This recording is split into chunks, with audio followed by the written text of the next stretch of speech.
Hello guys, welcome to my YouTube channel AI tech 4.0-তে। তো স্বাগত জানাচ্ছি আজকের ভিডিওতে।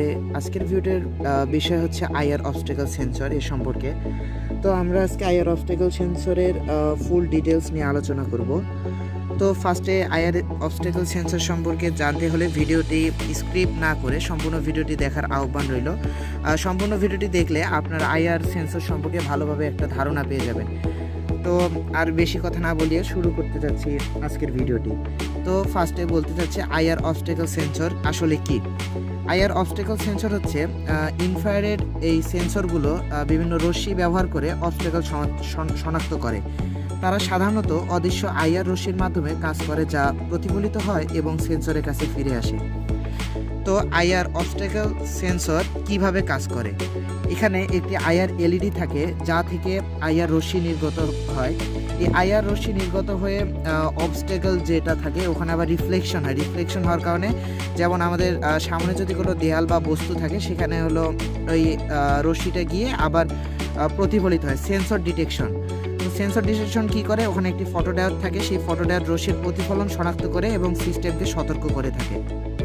তো এরপর আসি আইআর অবস্টেকল সেন্সরের উপাদানসমূহ। আইআর অবস্টেকল সেন্সর কোন কোন উপাদান নিয়ে গঠিত? তো আইআর অবস্টেকল সেন্সরে থাকে একটা আইআর এলইডি, যা প্রক্ষেপণ রশ্মি হিসেবে কাজ করে। এরপর থেকে একটি ফটোডায়োড, যা প্রতিফলিত ওই রশ্মিটি ওই অবস্টেকল থেকে গ্রহণ করে থাকে।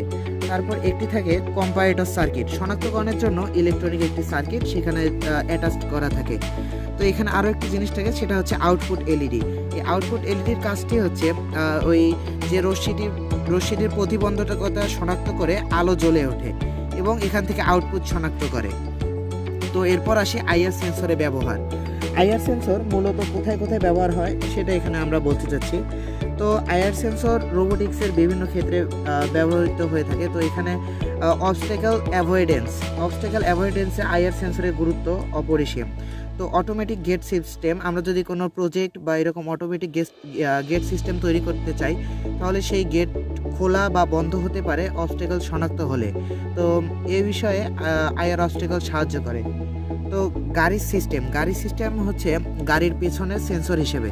গাড়ির পেছনে যদি কোনো গাড়ির ড্রাইভার যদি অন্যমনস্ক হয়ে থাকে, তো গাড়ির পেছনে এই আইআর অবস্টেকল সেন্সরটি লাগার ফলে পেছন থেকে কোনো গাড়ি এসে তাকে লাগাই দিতে ধরলে ড্রাইভার সেটি ডিটেক্ট করতে পারবে।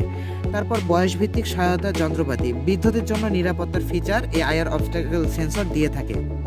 তো আইআর অবস্টেকল সেন্সরের সুবিধাসমূহ: সহজ ও সাশ্রয়ী। আইআর সেন্সর সহজ এবং খুব কম খরচে কাজ করতে পারে এবং এটি উচ্চ কার্যকারিতা সম্পন্ন। ছোট অবস্টেকল হলেও শনাক্ত করতে সক্ষম। নির্ভরযোগ্যতা, খুবই কার্যকরী এবং কম জটিলতার মাধ্যমে এটি নির্ভরযোগ্য হিসেবে কাজ করে। তো এরপর আসি, প্রতিটি জিনিসেরই সুবিধা এবং অসুবিধা দুটোই থাকে, তেমনি আইআর অবস্টেকল সেন্সরের কিছু অসুবিধা রয়েছে, যেমন আলো এবং পরিবেশীয় বাধা। অতিরিক্ত আলোর কারণে সমস্যা হতে পারে। আমরা যদি আইআর অবস্টেকল সেন্সরটি রোদে বা অতিরিক্ত আলোয় ব্যবহার করে থাকি, তাহলে আইআর সেন্সরটি সে জায়গায় কাজ করবে না এবং বিভিন্ন ধরনের সমস্যার সৃষ্টি হতে পারে। এই ক্ষেত্রে আবার আরও একটি এর সমস্যা রয়েছে, যেটা হচ্ছে সীমিত রেঞ্জ। আইআরের যে রেঞ্জটা থাকে এটা বেশি দূর না, মিনিমাম 1 মিটার থেকে ম্যাক্সিমাম 3 মিটার পর্যন্ত এর সীমাবদ্ধতা থাকতে পারে রেঞ্জের ক্ষেত্রে। তারপর রিফ্লেকশন প্রকার, কিছু অবস্টেকল রশ্মি কম প্রতিফলিত করতে পারে। এমন কিছু রিফ্লেকশন আছে যেগুলো কম অবস্টেকল রশ্মি প্রতিফলিত করতে পারে। বাস্তব জীবনে প্রয়োগ। আইআর অবস্টেকল সেন্সর আমরা যদি বাস্তব জীবনে প্রয়োগ করতে চাই, সেক্ষেত্রে রোবোটিক্সে অবস্টেকল শনাক্তকরণে সহায়তা করবে, স্বয়ংক্রিয় নিরাপত্তা সিস্টেমে সহায়তা করবে, অটোমেটিক ডোর সিস্টেমে সহায়তা করবে। তো এখানে একটি আইআর অবস্টেকল সেন্সরের ডায়াগ্রাম দেওয়া হয়েছে। তো এই ডায়াগ্রাম দেখে আপনারা সহজেই বুঝে নিতে পারবেন কিভাবে আর্ডুইনো ছাড়া কিভাবে একটা আউটপুট আইআর সেন্সরের মাধ্যমে আপনি ব্যবহার করতে পারবেন। তো এই কানেকশনটা দেখে আপনারা সহজেই বুঝে যেতে পারবেন যে কিভাবে এই কাজটি আপনারা করতে পারবেন। তো এই ছিল আজকের ভিডিও। তো ভিডিওটি সম্পূর্ণ দেখার জন্য ধন্যবাদ।